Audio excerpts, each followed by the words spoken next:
Hi friends, welcome to my cooking ವಿಲೇಜ್ಗೆ ಸ್ವಾಗತ. ಇವತ್ತು ನಾವು ಮನೆಯಲ್ಲಿ ಬಿಸ್ಕಿಟ್ ಬಳಸ್ಕೊಂಡು ಕೇಕ್ ಯಾವ ರೀತಿ ಮಾಡೋದು ನೋಡೋಣ ಬನ್ನಿ. ತುಂಬ ಸಿಂಪಲ್ ಆಗಿ ಚಾಕ್ಲೇಟ್ ಫ್ಲೇವರ್ ಕೇಕ್ ಮಾಡಿಕೊಳ್ಳಬಹುದು. ಮೊದಲು ಗ್ಯಾಸ್ ಮೇಲೆ ಒಂದು ತವನಿಟ್ಟುಕೊಳ್ಳಿ. ನೋಡಿ, ಅದಕ್ಕೆ 2 ಕಪ್ ಉಪ್ಪನ್ನು ಹಾಕಿಕೊಂಡು ಅದರ ಮೇಲೆ ಒಂದು ಚಿಕ್ಕ ಸ್ಟ್ಯಾಂಡನ್ನು ಇಟ್ಟುಕೊಳ್ಳಿ. ನಮಗೆ ಕುಕ್ಕರ್ನಲ್ಲಿ ಸಿಗುತ್ತೆ ಅಲ್ವಾ, ಆ ಸ್ಟ್ಯಾಂಡೇ ಇಟ್ಟುಕೊಳ್ಳಿ. ಇಟ್ಕೊಂಡು ಇದು ಸುಮಾರು ಒಂದು 5 ನಿಮಿಷ ಹೀಟ್ ಆಗಲು ಬಿಡಬೇಕು. ಇದರ ಮೇಲೆ ಒಂದು ಪಾತ್ರೆಯನ್ನು ಇಟ್ಟುಕೊಂಡು ಗ್ಯಾಸ್ ಆನ್ ಮಾಡಿಕೊಳ್ಳಿ. ಸಣ್ಣ ಉರಿಯಲ್ಲಿ ಮೊದಲೇ ಈ ರೀತಿ ರೆಡಿ ಮಾಡಿಟ್ಟಿದ್ರೆ ಕೇಕ್ ಅಂತೂ ತುಂಬ ಚೆನ್ನಾಗಿ ಬರುತ್ತದೆ. ಸುಮಾರು 5 ನಿಮಿಷದ ತನಕ ಹೀಗೆ ಬಿಡಿ. 5 ನಿಮಿಷದ ತನಕ ನಾವು ಕೇಕ್ ಬ್ಯಾಟರ್ ರೆಡಿ ಮಾಡಿಕೊಳ್ಳೋಣ. ನೋಡಿ, ಈ ರೀತಿ ಇರುವ ಹ್ಯಾಪಿ ಬಿಸ್ಕಿಟನ್ನು ತೆಗೆದುಕೊಂಡಿದ್ದೇನೆ. ನೀವು ಯಾವುದಾದ್ರೂ ಬಿಸ್ಕಿಟ್ನಿಂದನೂ ಮಾಡಿಕೊಳ್ಳಬಹುದು. ಇದು ಚಾಕ್ಲೇಟ್ ಫ್ಲೇವರ್ ಇರುವುದರಿಂದ ಇದೇ ಬಿಸ್ಕಿಟ್ ನಾನು ತಗೊಂಡಿದ್ದೀನಿ. ನೋಡಿ, ಈ ರೀತಿ ಒಂದು 5ರಿಂದ 6 ಪುಡಿ ಬಿಸ್ಕಿಟ್ ತಗೊಂಡ್ರೆ ಸಾಕಾಗುತ್ತದೆ. ಇದನ್ನು ತಗೊಂಡುಕೊಂಡು ಎಲ್ಲ ಬಿಸ್ಕಿಟನ್ನು ತೆಗೆದಿಟ್ಟುಕೊಳ್ಳಿ. ಈ ಬಿಸ್ಕಿಟ್ನಿಂದ ಕೇಕ್ ತುಂಬ ಸಾಫ್ಟಾಗಿ ಟೇಸ್ಟಿಯಾಗಿ ಬರುತ್ತದೆ. ನೋಡಿ, ಇದೇ ರೀತಿ ಎಲ್ಲ ಬಿಸ್ಕಿಟನ್ನು ತೆಗೆದುಕೊಂಡ ನಂತರ ಒಂದು ಮಿಕ್ಸರ್ ಜಾರ್ನಲ್ಲಿ ಪುಡಿ ಮಾಡಿಕೊಂಡು ಹಾಕಿಕೊಳ್ಳಬೇಕು. ನೋಡಿ, ಈ ಬಿಸ್ಕಿಟ್ ಒಳಗೆ ಚಾಕೋ ಚಿಪ್ಸ್ ಇರೋದಕ್ಕೋಸ್ಕರ ಚಾಕ್ಲೇಟ್ ಫ್ಲೇವರ್ ಅಂತೂ ತುಂಬಾ ಬರುತ್ತದೆ. ನೋಡಿ, ಈ ರೀತಿ ಚಾಕೋ ಚಿಪ್ಸ್ ಇರುವ ಬಿಸ್ಕಿಟ್ ತೆಗೆದುಕೊಂಡರೆ ತುಂಬ ಟೇಸ್ಟಿಯಾಗಿ ಚಾಕ್ಲೇಟ್ ಕೇಕ್ ಮಾಡಿಕೊಳ್ಳಬಹುದು. ಮಿಕ್ಸರ್ ಜಾರ್ನಲ್ಲಿ ಪುಡಿ ಮಾಡಿಕೊಂಡು ಬಿಸ್ಕಿಟನ್ನು ಹಾಕಿಕೊಳ್ಳಿ. 1ರಲ್ಲಿ 2-3 ತುಕಡಿ ಮಾಡಿಕೊಂಡರೆ ಸಾಕಾಗುತ್ತದೆ. ಇದೇ ರೀತಿ ಮಾಡಿಕೊಂಡು ಎಲ್ಲ ಬಿಸ್ಕಿಟನ್ನು ಹಾಕಿಕೊಳ್ಳಿ. ಇದಕ್ಕೆ ನಾವು ಇವಾಗ ಸಕ್ಕರೆ ಹಾಕಿಕೊಳ್ಳಬೇಕು. ಬಿಸ್ಕಿಟ್ ಮೊದಲೇ ಸ್ವೀಟ್ ಇರುವುದರಿಂದ ಸ್ವಲ್ಪ ಹಾಕಿಕೊಂಡರೆ ನಡೆಯುತ್ತದೆ.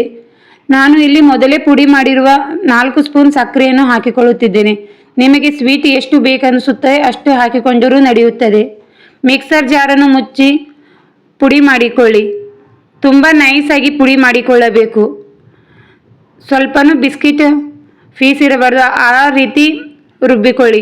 ಇದಕ್ಕೆ ಇವಾಗ 4 ಸ್ಪೂನ್ ಎಣ್ಣೆಯನ್ನು ಹಾಕಿಕೊಳ್ಳಿ. ನೋಡಿ, 2 ಸ್ಪೂನ್, 3 ಸ್ಪೂನ್, ಇನ್ನೊಂದು ಸ್ಪೂನ್ ಹಾಕಿಕೊಳ್ಳಿ.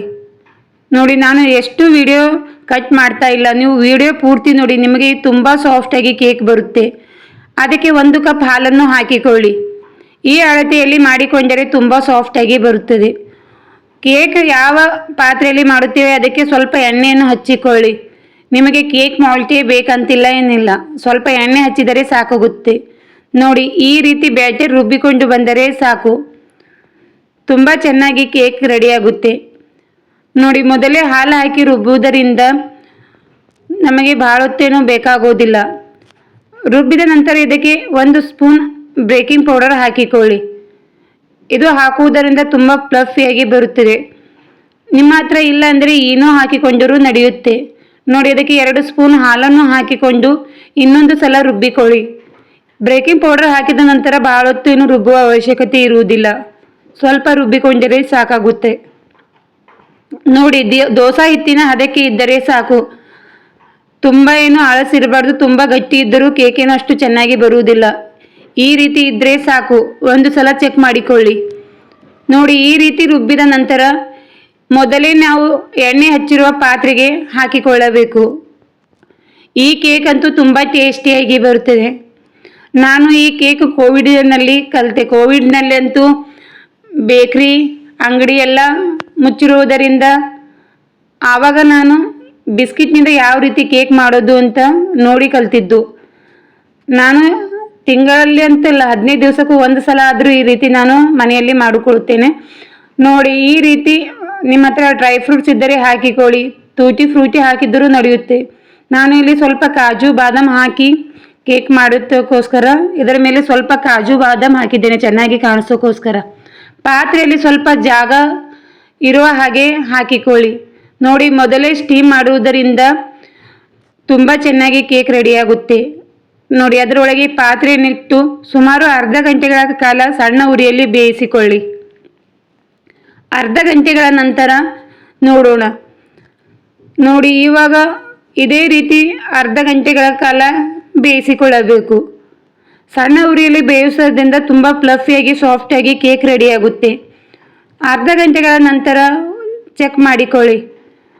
ಒಂದು ಚಿಕ್ಕ ಚಾಕುವಿನ ಸಹಾಯದಿಂದ ಒಳಗಡೆ ಎದ್ದು ನೋಡಿ ಸ್ವಲ್ಪನೂ ಅಂಟುತ್ತಿಲ್ಲವೆಂದರೆ ನೀಟಾಗಿ ಚಾಕು ಬಂದರೆ ಕೇಕ್ ರೆಡಿಯಾಗುತ್ತೆ. ನೋಡಿ ನಿಮ್ಮ ಮುಂದೆ ನಾನು ಎಷ್ಟು ಸಲ ಮಾಡ್ತಾ ಇದ್ದೀನಿ. ಇದೇ ರೀತಿ ನೀವು 3-4 ಸಲ ಚುಚ್ಚಿ ನೋಡಿಕೊಳ್ಳಿ. ಈ ರೀತಿ ಕ್ಲೀನಾಗಿ ಬಂದರೆ ಕೇಕನ್ನು ತೆಗೆದು ಪಕ್ಕಕ್ಕಿಡಿ. ಕೇಕ್ ಪೂರ ತಣ್ಣಗಾಗಬೇಕು. ಗರಂ ಇರುವಾಗ ನಾವು ಪಾತ್ರೆಯಿಂದ ತೆಗೆದುಕೊಂಡರೆ ಮುರಿಯುವ ಸಾಧ್ಯತೆ ಬಹಳ ಇರುತ್ತೆ. ಸ್ವಲ್ಪ ತಣ್ಣಗಾದ ನಂತರ ಕೇಕನ್ನು ತೆಗೆದುಕೊಳ್ಳಿ. ಮೇಲೆ ಒಂದು ತಟ್ಟೆಯನ್ನಿಟ್ಟು ಅದಕ್ಕೆ ಸ್ವಲ್ಪ ಟ್ಯಾಪ್ ಮಾಡಿಕೊಳ್ಳಿ ಪಾತ್ರೆಗೆ. ಮೇಲೆ ಬಡಿಯುವುದರಿಂದ ಕೇಕ್ ತುಂಬಾ ಸುಲಭವಾಗಿ ಬರುತ್ತದೆ. ನಾವು ಇಲ್ಲಿ ಮೈದಾ ಹಿಟ್ಟು ಹಾಗೂ ಬಟರ್ ಪೇಪರ್ ಯಾವುದು ಯೂಸ್ ಮಾಡಿಲ್ವಲ್ಲ, ಆದರೂ ತುಂಬ ಸಾಫ್ಟಾಗಿ ಬರುತ್ತೆ. ನೋಡಿ ಎಷ್ಟು ಚೆನ್ನಾಗಿ ಕೇಕ್ ಬಂದಿದೆ. ಇದೇ ರೀತಿ ನೀವು ಸುಲಭವಾಗಿ ಮಾಡಿಕೊಳ್ಳಬಹುದು. ನನ್ನ ವಿಡಿಯೋ ನಿಮಗೆ ಇಷ್ಟವಾದರೆ ಲೈಕ್ ಮಾಡಿ, ಫ್ರೆಂಡ್ಸ್ ಹಾಗೂ ಫ್ಯಾಮಿಲಿಗೆ ಶೇರ್ ಮಾಡಿ, ನನ್ನ ಚಾನೆಲ್ಗೆ ಸಬ್ಸ್ಕ್ರೈಬ್ ಆಗಿ ಪ್ಲೀಸ್. ನೋಡಿ ನಿಮಗೆ ಯಾವುದಾದ್ರೂ ಬೇರೆ ರೆಸಿಪಿ ಬೇಕಾದರೆ ಕಮೆಂಟ್ ಮೂಲಕ ತಿಳಿಸಿ, ನಾನು ತೋರಿಸಲು ಪ್ರಯತ್ನ ಪಡುತ್ತೇನೆ. ನೋಡಿ ನಾನು ನಿಮಗೆ ಒಂದು ಕಟ್ ಮಾಡಿನೂ ತೋರಿಸುತ್ತೇನೆ ಎಷ್ಟು ಚೆನ್ನಾಗಿ ಬಂದಿದೆ. ಮಕ್ಕಳಿಗಂತೂ ದಿನಾಲೂ ಕೇಕನ್ನು ತಂದು ಕೊಡಲು ಆಗುವುದಿಲ್ಲ, ಹಳ್ಳಿಯಲ್ಲಂತೂ ಎಷ್ಟು ಆಗುವುದಿಲ್ಲ. ಈ ರೀತಿ ಮಾಡಿಕೊಟ್ಟರೆ ಮಕ್ಕಳಂತೂ ತುಂಬ ಇಷ್ಟಪಡುತ್ತಾರೆ. ನೋಡಿ ಎಷ್ಟು ಚೆನ್ನಾಗಿ ಬಂದಿದೆ. Thank you.